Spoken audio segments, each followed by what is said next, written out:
இப்போ வரப்போகிற அரஃபா நோன்பின் நன்மைகள் பற்றி பார்ப்போமா? அரஃபா நோன்பு என்பது மிகவும் சிறப்பான நோன்பாகும்.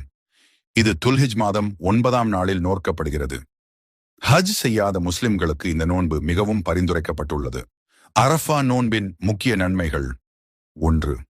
2 ஆண்டுகளின் பாவங்கள் மன்னிக்கப்படும். நபிகள் நாயகம் ஸல்லல்லாஹு அலைஹி வஸல்லம் கூறினார்கள், அரஃபா நாளின் நோன்பு கடந்த ஒரு ஆண்டும் வரவிருக்கும் ஒரு ஆண்டும் செய்த சிறிய பாவங்களுக்கு பரிகாரமாக இருக்கும் என்று நான் அல்லாஹ்விடம் நம்புகிறேன்.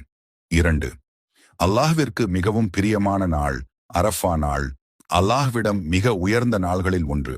இந்த நாளில் அதிகமான மக்களை அல்லாஹ் நரகத்திலிருந்து விடுவிப்பதாக ஹதீஸ்களில் வருகிறது. 3. துஆ ஏற்கப்படும் சிறந்த நாள். நபிகள் நாயகம் ஸல்லல்லாஹு அலைஹி வஸல்லம் கூறினார்கள், சிறந்த துஆ என்பது அரஃபா நாளின் துஆ ஆகும். 4. திக்ர் மற்றும் தப்பா செய்ய சிறந்த வாய்ப்பு.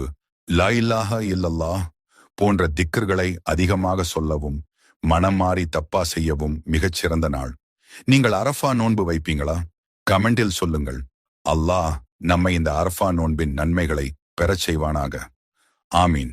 இன்னும் இஸ்லாமிய அறிவை அறிய நம்ம சேனலை சப்ஸ்கிரைப் செய்யுங்கள்.